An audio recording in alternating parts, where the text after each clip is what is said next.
The highlights reel came on while we were eating dinner on the couch. Speed skaters leaning into turns at 60 miles per hour. Freestyle skiers launching off jumps, spinning 3 times before landing clean. A hockey player scoring in overtime. Crowd exploding like the building had a pulse. Ethan, my 10-year-old, put down his fork. He watched the screen the way kids watch fireworks. Like the world had stopped being ordinary for a moment and he was trying to memorize it before it went back to normal. Dad. He didn't take his eyes off the TV. Do people actually go to this? Like, in person? Some people do. Have you ever been? No. He was quiet for a second. Then, very carefully, the way kids ask for something they're already convinced they won't get. Could we ever go to something like that? I picked up the remote, turned off the TV. Get your jacket, I said. We're going to Grandma's for dinner. He looked at me. I didn't say anything else. Just stood up and carried my plate to the kitchen. He got his jacket. My parents' house on a Sunday evening has one setting. Loud. Mom's roast in the oven. Dad watching the game in the living room with the volume up. My older brother Marcus already parked at the head of the table like he owned the deed, which he did not, but which nobody had ever successfully explained to him. Marcus is a regional sales manager for a mid-tier logistics company. He drives a Ducati he mentions at least twice per dinner, once as a metaphor for something. He has opinions about everything and knowledge about most of it, which is a ratio that has never once slowed him down. His wife Diane was there, their son Tyler, 13, already eating before anyone sat down. I introduced Ethan to his chair, poured him a glass of water, and sat across from Marcus. Dinner was normal for about 20 minutes. Then I put my fork down. Before we get into dessert, I said, I have something to announce. Mom looked up from her plate. Dad muted the kitchen TV.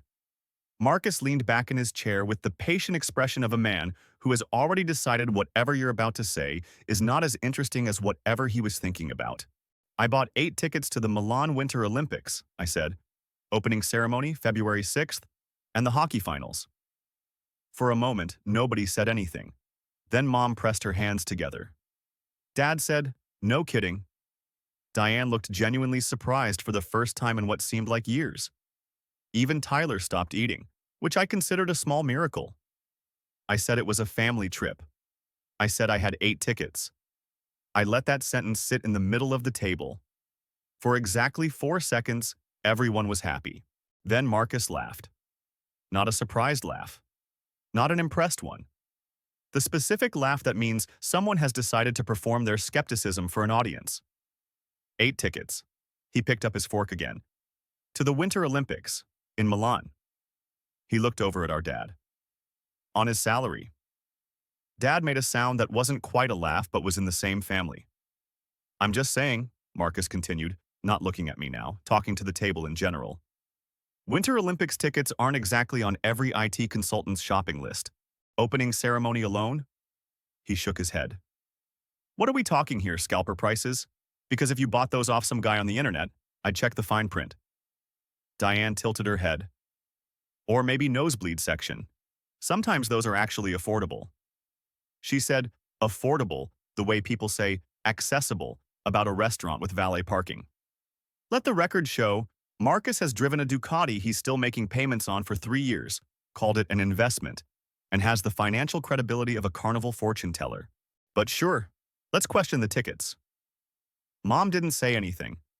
She just smiled in that particular way she has, the one that is not agreement but is not disagreement either, and reached across the table to refill Marcus's water like the conversation was already settled.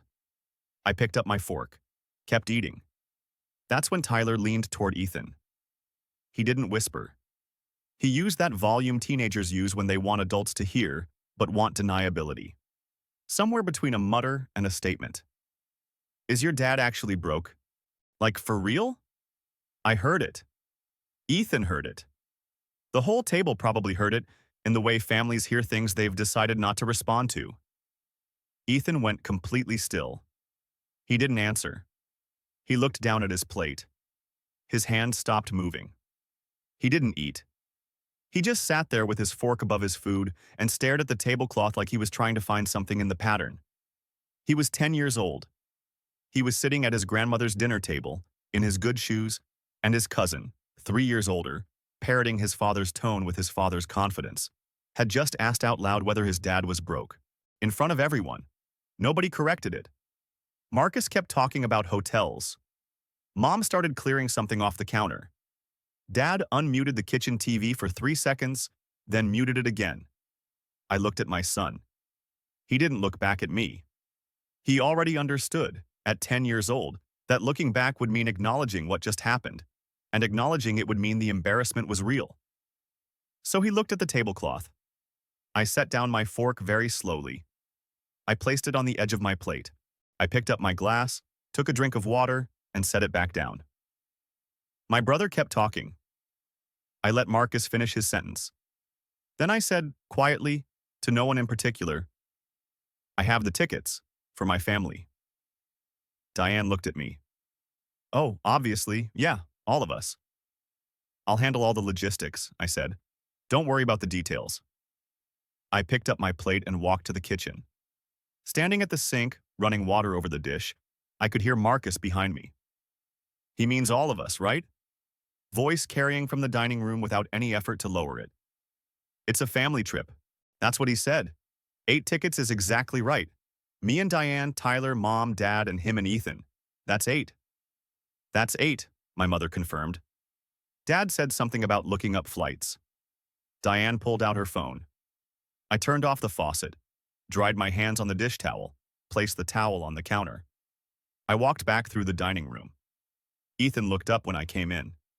I tilted my head toward the door. He understood. He slid off his chair. We got our coats from the rack by the front door. I handed him his. He put it on. I zipped mine. Marcus was explaining to my father which Milan neighborhood had the best hotels near the stadium. He was saying something about proximity to the venue and transportation infrastructure, which is how Marcus talks when he's excited. He didn't look up as we left. I opened the door. Cold air. Ethan stepped outside first. I pulled the door shut behind us. Just to be precise about what happened at that table, he announced he had 8 tickets for his family. He said he would handle logistics. He never said the other 6 were theirs. Not once. They just did the math themselves, liked the answer, and decided it was settled. Some people call that an assumption. Some people call it entitlement. He called it a starting point. The first message from Marcus arrived the morning after dinner. Bro, ticket PDFs. Send them when you get a chance. I read it. Put my phone face down on the kitchen counter, made coffee, poured Ethan's cereal, drove him to school, came home, sat down at my desk, opened my laptop. Then I replied, working on logistics. I'll get you everything you need. Every word of that was true. He messaged again 2 days later. What airline are you thinking?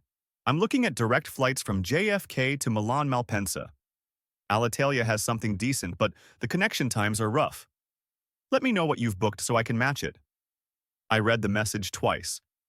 Marcus was researching airlines. Marcus was comparing connection times. Marcus was using the phrase, let me know what you've booked so I can match it, which assumes a level of parallel planning that requires, at minimum, a confirmed invitation. I typed back, I'll handle all the travel coordination. Don't book anything yet. Also true. He replied immediately, smart. Better if we all move together anyway. Easier at customs. I closed the message thread and went back to work. Diane texted separately, which I appreciated for the efficiency of it. No small talk, straight to the operational questions. Hi, super excited about Milan. Quick question. Does Ethan get cold easily? Tyler runs warm, so we're thinking light layers, but Mom mentioned it gets really cold in February near the Alps. I thought about this message for a moment. Then I replied, pack for Milan in February. Layers are smart. Also true. She sent back a thumbs-up emoji and what appeared to be a screenshot of a packing list she'd found on a travel blog. I didn't open it fully. I scrolled past it. I put my phone in my pocket. My father called on a Tuesday. Not to chat. Dad doesn't call to chat. He calls when my mother has a question she wants answered but doesn't want to ask herself, which is a communication strategy they've used for 30-something years with full mutual understanding and zero acknowledgement. Hey, your mother wants to know, Thursday or Friday, for the flight? I'll let you know when everything's set. She wants to book her hair appointment before she leaves. Needs to plan around it. I genuinely had no response to this. My mother was booking a hair appointment for a trip to the Milan Winter Olympics. She was planning her schedule around travel that existed entirely inside her own head. The infrastructure of this fantasy was detailed and load-bearing, and completely invisible to everyone who had built it. Tell her I'll have details when everything's confirmed, I said. She's also asking about the hotel. Does it have a pool? Her back's been acting up. I'll send details when it's time. Okay, he paused. This is going to be good, you know. The whole family. Yeah, I said. I hung up. The family was planning a trip. They were coordinating flights, checking hotel amenities, packing for the Alps. They were building a complete itinerary for a vacation they had not been invited to, around tickets they did not have, to an event that was already decided. And I had told them, accurately, every single time, that I would handle the logistics. I had never once told them the logistics included them. That same week, Ethan and I had our own kind of preparation. After dinner one evening, he pulled my laptop over and typed Milan February weather into the search bar before I could say anything. The results came back. Average high of 44 degrees, overcast most days, possible rain. He read the numbers out loud twice like he was memorizing them. Then he looked up the opening ceremony venue, the Stadio San Siro. 60,000 seats. He zoomed in on the seating map and pointed at the section marker near the floor. Are we close? He asked. Close enough? He spent 20 minutes on the hockey roster after that. Asked me which players were projected starters for Team USA. Asked about the goalie's save percentage. Asked whether Canada was actually going to win or whether people just said that. Canada's good, I said. But so are we. He pulled up a highlights video from the last World Championship. Watched a USA forward Deka defender and bury it top shelf. Watched it again. Pulled back to look at me. Dad, we're going to be there. We're going to be there. He nodded like he was committing it to memory. Wrote down 3 Italian phrases in his school notebook, unprompted. Buongiorno, grazie, and, after some deliberation, dove è il bagno, which I told him was probably the most useful of the 3. 2 planning sessions were happening at the same time that week, in different rooms, for the same event. One involved packing lists, hotel pools, and hair appointments. The other involved a 10-year-old writing Italian phrases in his school notebook. It is worth noting which one had actual tickets. The tickets had come to me 6 weeks before any of this.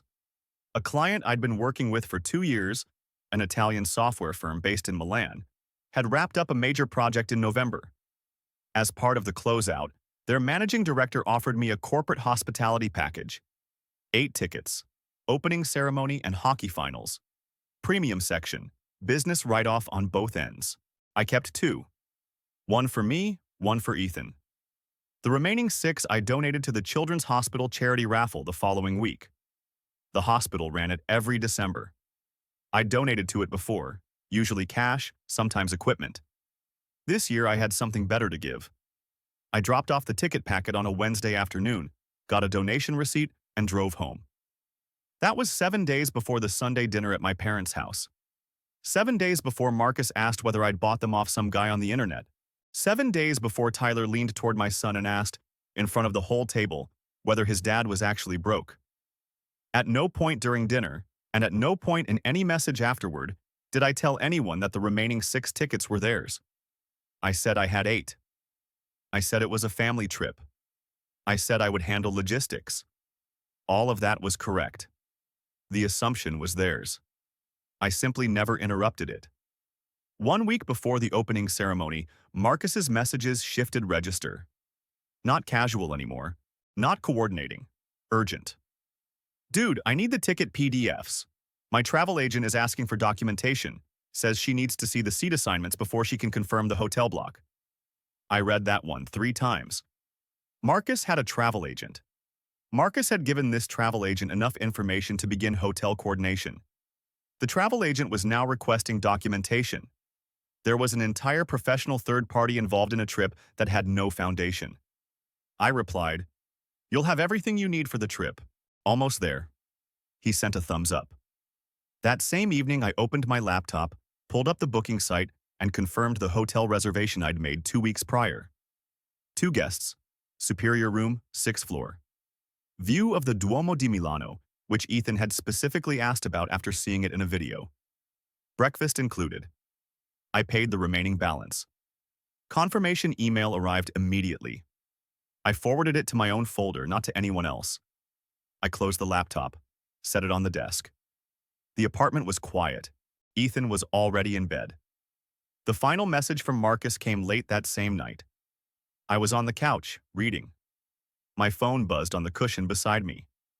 Hey, Tyler's been telling his friends at school about Milan. He's been counting down on his whiteboard. Kid is fired up. Just wanted to say, it means a lot that you're doing this. You're a good uncle, man. I read the message. Then I read it again. In the 3 years since Marcus had mocked the job I'd taken. In the 2 years since he'd told our parents I was making lateral moves when I'd actually renegotiated my contract rate upward by 40%. In every dinner where his commentary about my salary came dressed as a joke, and every time he laughed at his own jokes a half second before anyone else to make sure they knew it was intentional. In all of that time, I could not remember him saying anything that direct or that warm. It was the first genuinely kind thing he had said to me in years. I set the phone face down on the couch cushion, turned back to my book. I did not reply. Milan in February looks exactly like it has no interest in making you comfortable. Gray sky. Cold that comes off the streets rather than falling from above, like the city itself is refrigerated. The kind of air that makes you aware of your face. We had landed the evening before and gone straight to the hotel. Ethan had pressed his forehead to the taxi window the entire ride from the airport, watching the city pass in the dark, the lit archways, the tram lines, the old stone buildings that looked like they'd been put there before anyone asked permission. In the morning, we had breakfast in the hotel restaurant. Ethan ordered in Italian. Badly, but completely seriously. The waiter understood him, or pretended to, which is essentially the same outcome. He got eggs and a small orange juice and a bread roll he didn't finish because he was too busy looking out the floor-to-ceiling window at the street below. Narrow sidewalk, stone buildings in pale yellow and dusty orange, a woman walking a dog, a delivery man on a bicycle cutting against traffic without any apparent concern for his own continuity. Ethan watched all of it like it was the highlight reel he'd seen on my couch 2 months ago, except this time he was inside the screen. Different, he said. Very different. He ate his eggs without looking away from the window. Neither of us had ever been to Europe. I didn't say that out loud. It seemed like the kind of fact that didn't need announcing. It was already present in the room, in the way we both kept looking at everything slightly longer than necessary, the way you do when you're trying to save something to memory while it's still in front of you. We finished breakfast, went upstairs to get our coats. The opening ceremony started that evening. We were in the hotel lobby, heading for the door, when my phone rang. My mother's name on the screen. I answered. We're at the airport. Her voice had the particular quality it gets when something is wrong, but she hasn't decided yet how wrong. Which terminal? Your father can't find the right departure board. I stopped walking. Ethan looked up at me. I held up one finger. He waited. Mom, which airline did you book? It's not showing up under our names. I thought maybe there was a typo. Mom, stop. She stopped. I'm in Milan. The pause lasted long enough that I could hear the airport behind her. Announcement in the background. Distant crowd noise. The specific sound of a place full of people going somewhere. What? I flew in yesterday. Ethan and I are at the hotel. We're heading to the venue in an hour. Another pause. Longer. What do you mean you're in Milan? I mean I'm in Milan, Italy, the city where the Olympics is. This is the moment people usually call the reveal. A confrontation. A gotcha. It wasn't any of those things. It was simply an accounting. A man stating facts to people who had, for 2 months, preferred their own version of the facts. The world did not shift. The math just caught up. She put my father on the phone.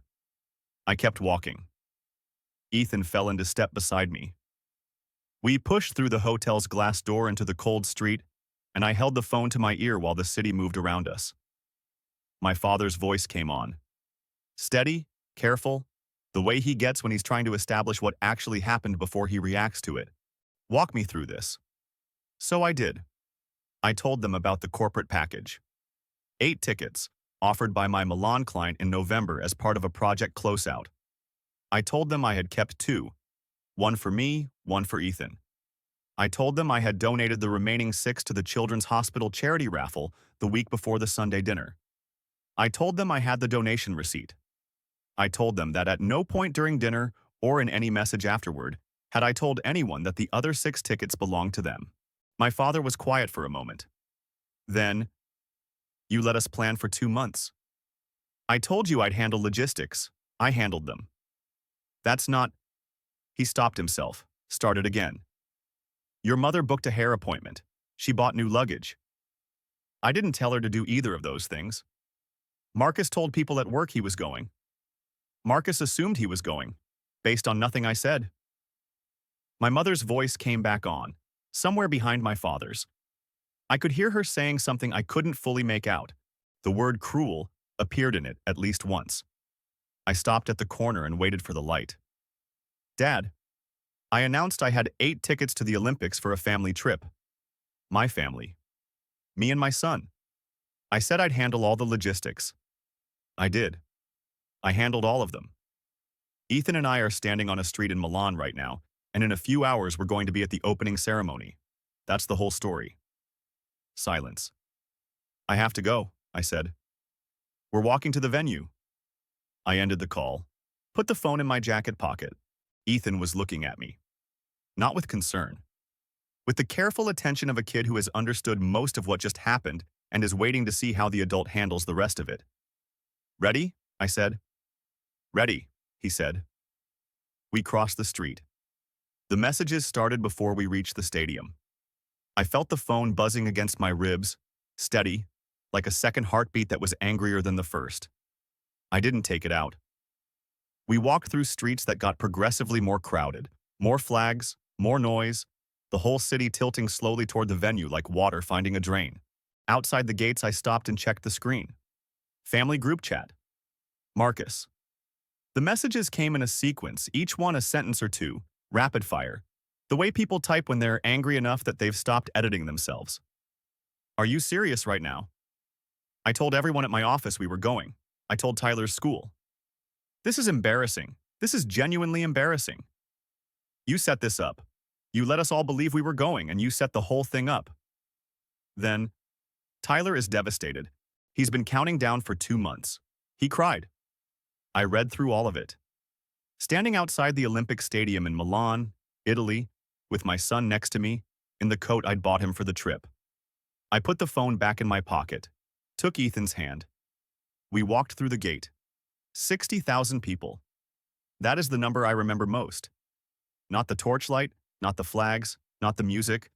Though all of those things were exactly what you'd imagine, and also somehow more than you'd imagine, the way things are when you've only ever seen them on a screen. What I remember most is 60,000 people making a sound like a single living thing when the athletes began their march. Ethan stood next to me and did not sit down once. Every time a country came through the tunnel, he craned forward to read the flag. He had, apparently, spent some portion of the previous week memorizing national flags from an app on my phone, which I did not know until he started identifying them faster than the announcer could. Mongolia, Slovakia, Kazakhstan. That one's Latvia. How do you know that? There's an app. When Team USA came through, he lost approximately 10 years of composure. He stood on his seat, cupped his hands around his mouth, and yelled until his voice cracked. Then looked at me, embarrassed for exactly 1 second, then yelled again. The torch was lit. It went up slow, the kind of slow that's designed to make you hold your breath. And then the flame caught and the stadium did the thing stadiums do when 60,000 people all react at the same moment. A sound you feel more than hear. Ethan grabbed my arm. We stood like that for a while. In the cold, with the flame burning above the stadium, and all 60,000 people making that sound, and my 10-year-old son's hand on my arm. I took one photo. Both of us, front section, the Olympic flame in the background and the stadium full behind us. I posted it to Instagram without a caption. Then I put my phone back in my pocket and watched the rest of the ceremony with my son. The next morning, over breakfast, I checked my phone. 41 notifications on the Instagram post. Most of them were people I knew casually. Colleagues, old classmates, the algorithm doing its thing. A few were family. Diane's comment was near the top. This is genuinely cruel. 4 words. No further context. The kind of comment that's written to be screenshotable, to be shared in a separate thread somewhere as evidence of something. I looked at it for a moment. Then I typed a reply. Hey Diane, I want to make sure I understand what you mean. Are you saying that taking my son to the Olympics is cruel? Or are you saying something else is cruel? Like, for example, a 13-year-old asking a 10-year-old at the dinner table whether his dad is actually broke while the adults at the table laughed. Because I'd love to know which one of those you're referring to. I posted it. Public. Within 20 minutes, the family group chat had 37 new messages. I didn't read them. I closed the app. Set the phone face down on the table. Ethan came out of the bathroom with his hair still wet, looked at me and said, "What's for breakfast? Can I order in Italian again?" "You can try," I said. He picked up the menu. 2 days after the opening ceremony, Ethan woke up and asked if we could find face paint. Not a jersey, not a hat. Face paint. Red, white, and blue, specifically applied in a pattern he had apparently researched and sketched in his notebook the previous evening, while I thought he was doing homework. We found it at a sports shop near the hotel. The woman behind the counter looked at the sketch, looked at Ethan, and spent 12 minutes doing a better job than he could have asked for. He studied himself in her small mirror with the focused expression of a general approving battle plans. "Perfect," he said. She charged us €8. He shook her hand. The hockey arena was a different kind of loud than the opening ceremony. The opening ceremony had been vast, ceremonial, the kind of event that makes you feel small in a way that's meant to feel meaningful. The hockey arena was immediate, everything closer. The ice right there, the players right there, 6,800 people packed into a space designed to concentrate sound. USA versus Canada. Ethan had strong opinions about this matchup, which he had formed through a combination of statistics, YouTube highlights, and what I can only describe as a moral conviction that Team USA was objectively correct. The game was tight from the first period. 1-1 after 2. Canada scored early in the third to go up by 1, and the Canadian section behind us erupted in a way that Ethan took personally. He was on his feet most of the third period. Standing on his seat for the last 4 minutes, leaning forward, hands on the rail, face paint slightly smudged from where he'd rubbed his cheek against his own shoulder, in what I assumed was a stress response. USA tied it with 90 seconds left. The building went sideways. Overtime was 4 minutes and 22 seconds long. I know because I watched the clock more than the game. I was watching Ethan, the way he stood completely still in a way that was somehow more intense than all his yelling, holding his breath, processing the ice in front of him like he could influence the outcome through concentration alone. USA scored. Ethan did not celebrate so much as detonate. He left his feet completely, both feet. He came down on my shoulder, grabbed my jacket with both hands, and yelled something that was not a word. Then he pulled back and looked at me with an expression I had never seen on his face before. Pure, unfiltered, 10-year-old joy that had nowhere to go and was going everywhere at once. I caught him, held on for a second. Then he turned back to the ice and yelled again, because there was still more yelling in him. I let him yell. After the final buzzer, we made our way to the concourse level. My Milan client, Luca, had arranged a brief post-game pass through the event management company he worked with. Nothing elaborate. A corridor, a waiting area, 10 minutes. The kind of access that exists at every major event and that most people don't know to ask for. A Team USA forward came through. Tall, still in partial gear, equipment bag over one shoulder. He stopped when he saw Ethan. Looked at the face paint. Smiled. "You were loud out there," he said. "We won," Ethan said, as if this fully explained the volume. The player laughed. Signed the puck Luca's contact had sourced for us. Handed it back. Ethan held it with both hands and looked at it for a moment. Then looked up and said, "Thank you," in the careful way kids say thank you when they mean it completely. The player said, "Enjoy it, man. and kept walking. Ethan looked at the puck the whole ride back to the hotel. We left for the airport the following morning. In the taxi, I finally looked at my phone properly for the first time in 2 days. I had been checking it in brief intervals, enough to confirm nothing was on fire, not enough to engage with anything that was. Now, with Ethan watching Milan pass by the window one last time, I opened my notifications and counted. 34 missed calls. Marcus, 11. My mother, 9.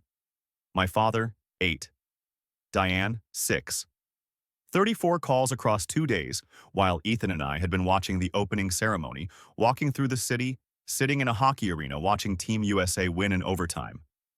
34 calls. Ethan glanced over at my screen. Who keeps calling? Nobody important, I said. Is it about the trip? Little bit. He looked back out the window. Are they mad we went without them? I thought about how to answer that. Landed on the straightforward version. Yeah. He was quiet for a moment. Then, what do you want to do first when we get home? He looked back at me. Find an Italian class. There's one at the community center.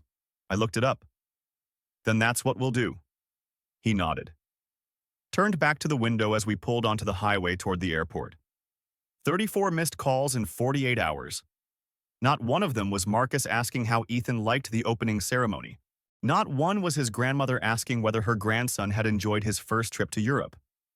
34 attempts at contact, and the subject of every single one of them was the people making the calls.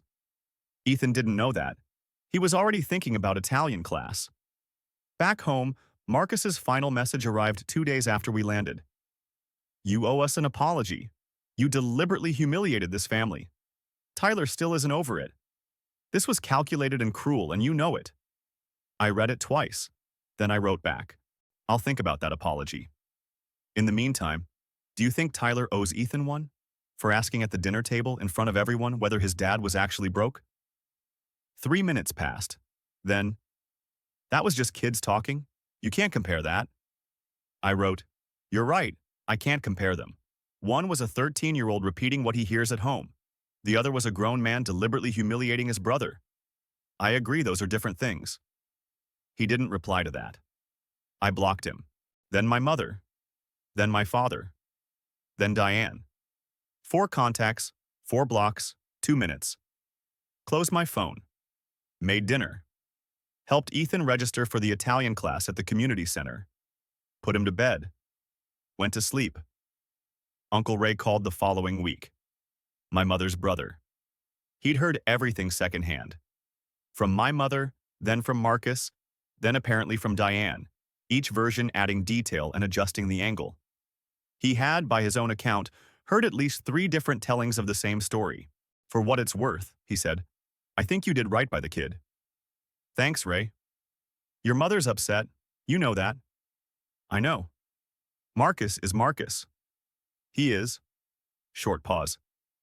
Ethan have a good time? The best time. Good, he said.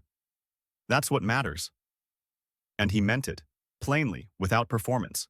The way people mean things when they're not trying to make a point. That was the whole conversation. I didn't need more than that. 3 weeks later, I walked past Ethan's room. Door half open. Light on. The quiet kind of quiet that means someone is concentrating. I stopped in the doorway. On the wall above his desk, the Olympic flag we'd bought from a vendor outside the stadium, blue rings on white. On the shelf above his books, the hockey puck, standing upright in a small acrylic display stand he'd ordered himself and assembled on the kitchen table with a level of focus I'd previously thought he only reserved for video games. He was at his desk drawing. I looked at what he was drawing. The stadium. The opening ceremony. He had the basic shape of the arena, the crowd suggested by small marks across the tiers, and at the center of it, the torch, drawn in orange and yellow, the kind of careful rendering kids do when they're trying to get something exactly right and know they only have one shot at it. He hadn't heard me stop. I watched him work for a moment. The way he held the pencil close to the tip for detail. The way he tilted his head to check the proportions. I walked away without saying anything. Some things don't need commentary. Some people will call what he did cold. Some will say he should have corrected the assumption at the dinner table, Cleared it up, kept the peace. Explained himself. Saved everyone the embarrassment. But here is what keeping the peace would have looked like. A 10-year-old boy who learned, at his grandmother's dinner table, that the adults in his family had decided his father was a punchline, and that nobody was going to do anything about it. That's not peace. That's just quiet. The protagonist didn't go to Milan to make a point. He didn't buy the tickets to set a trap. He went because his son, sitting on a couch watching a highlight reel, asked whether they could ever go to something like that. The answer was yes. It was always yes. The family assumed the answer included them. He never said it did. He never said it didn't. He just went ahead and answered his son's question, the way fathers are supposed to. What the family did with their own assumptions, the flights they didn't book, the hotels they didn't confirm, the hair appointments and travel agents and countdown boards, that was not his to manage. You don't owe people a correction for conclusions they were never meant to reach. And if the image of a man taking his son to the Olympics feels like a mirror that reflects something uncomfortable, well, that's not his fault either. That's just what mirrors do.